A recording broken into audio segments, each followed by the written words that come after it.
నరేంద్ర మోడీ గారి నాయకత్వం, నరేంద్ర మోడీ గారి నాయకత్వం.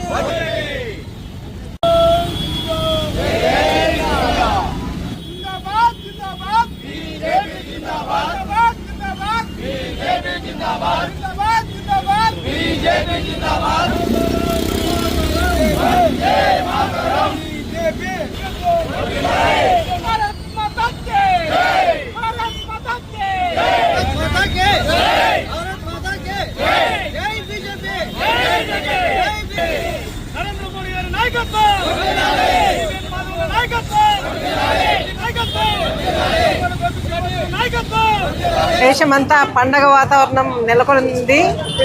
బీజేపీ అన్ని రాష్ట్రాల్లో మంచి విజయం సాధించింది. బెంగాల్లో 200 సీట్లు సాధించి అక్కడ కాషాయ జెండా ఎగరేసింది. అస్సాంలో హ్యాట్రిక్ సాధించారు. పుడుచేరిలో సెకండ్ టైం మళ్ళీ గవర్నమెంట్ ఫామ్ చేశారు. ఇదంతా ఎందుకు సాధ్యమవుతుంది అంటే ప్రజలందరూ బాగా గమనిస్తూ ఉన్నారు. డబుల్ ఇంజన్ అనేది మన సిద్ధాంతంగా ఉండాలి. అంటే రాష్ట్రంలో కేంద్రంలో కూడా బీజేపీనే ఉండాలి.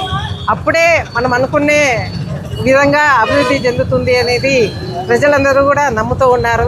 మన అస్సాం లాంటి రాష్ట్రం తీసుకుంటే చూస్తూ ఉన్నాం ఎలాంటి అస్సాం ఈరోజు ఎంత ప్రగతి సాధిస్తూ ఉందో. ఒక ఎగ్జాంపుల్గా మనం ఆరోగ్యశ్రీ పథకం అంటే అక్కడ ఆయుష్మాన్ భారత్ పథకం అక్కడ చూస్తే అక్కడ ఆల్మోస్ట్ ప్రతి హాస్పిటల్లో కూడా ఉచితంగా అందరికీ వైద్య సేవలు అందుతూ ఉన్నాయి. మామూలుగా కేంద్రం ఏదైనా పథకాలు చేసినప్పుడు రాష్ట్రంలోకి వచ్చేటప్పటికి దాని పేరు మార్చడము, దారి మళ్లించడం చేస్తూ ఉంటారు.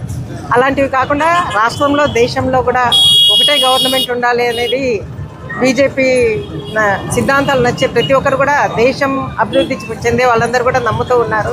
సో మనమందరం కూడా వాళ్ళందరికీ కూడా ఈరోజు థ్యాంక్స్ చెప్పాలి. మనకు మోడీ గారికి, అమిత్ షా గారికి, నితిన్ గడ్కరీ గారికి వాళ్ళందరూ కూడా ఎంతో కష్టపడ్డారు. దేశంలో ఉండే ప్రజలందరూ కూడా అది వికసిత భారత్ దిశ కూడా అందరూ అడుగులయ్యాలని అందరి సంకల్పం. సో మనమందరం కూడా ఈ విజయాన్ని కూడా అందరం పాలు పంచుకుంటూ ఉన్నాం. ఈ అవకాశం ఇచ్చిన అందరికీ ధన్యవాదాలు. మన దేశంలో ఇప్పుడు మనకు జరుగుతున్న అనూహ్య పరిణామాలు మనం ముందు ఊహించినవే.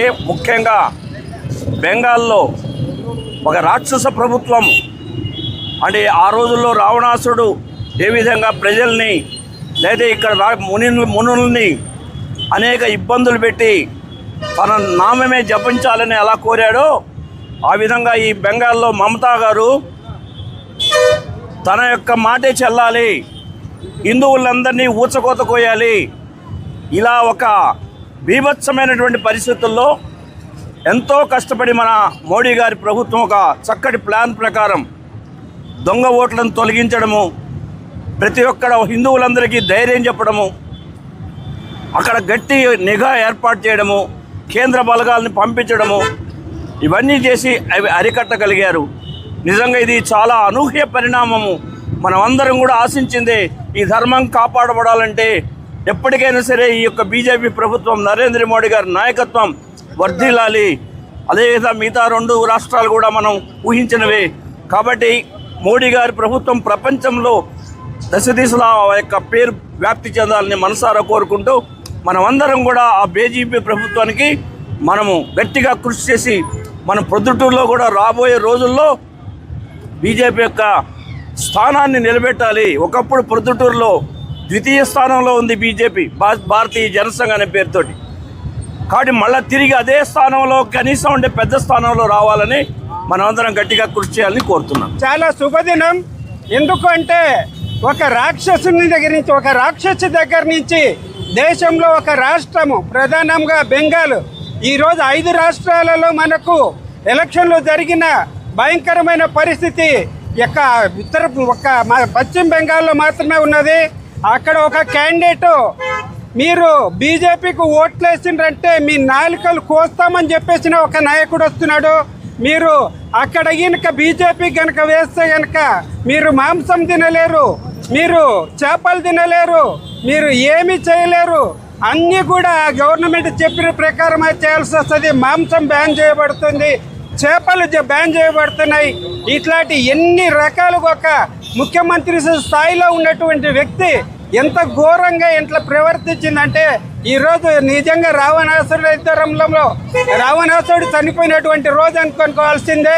ఎందుకంటే అక్కడ ప్రజలు నిజంగా మనము మోడీ నాయకత్వం ఎట్లా పనిచేసిందో అక్కడ ప్రజలు హిందువులంతా కూడా మేము ఈ రాక్షసుల నుంచి కాపాడే దానికోసం మేము వస్తున్నామని చెప్పేసి ఆడవాళ్ళు మరీ ముఖ్యంగా ఎంత ధైర్యంగా ఓట్లు వేసినారంటే అంత ధైర్యంగా వేసిండ్రు. నిజంగా కూడా ఈరోజు ఎంతో శుభ పరిమాణము. ఎందుకంటే ఇటువంటి పరిస్థితులు దేశంలో ఎక్కడ కూడా దాపరించకూడదు.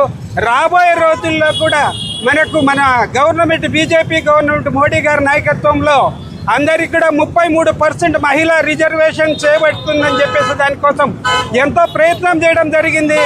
దాంట్లో కూడా ఈ ప్రతిపక్షాలు సరిగా కోఆపరేట్ చేయకపోవడం వల్ల మనము నష్టపోవడం, ఆ బిల్లు పాస్ కాలేదు.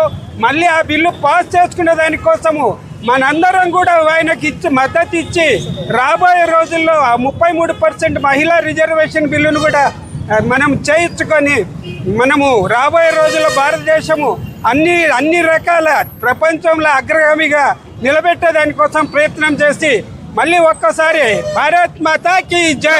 మీ వివాహాది శుభకార్యములకు, పుట్టిన రోజులకు, మీటింగులకు అత్యాధునిక సదుపాయాలతో ప్రొద్దుటూరు వాసవి సర్కిల్ వద్ద నుంచి అతి సమీపాన మీకు అందుబాటు ధరలలో happy banquet AC function hall మీకు స్వాగతం పలుకుతుంది.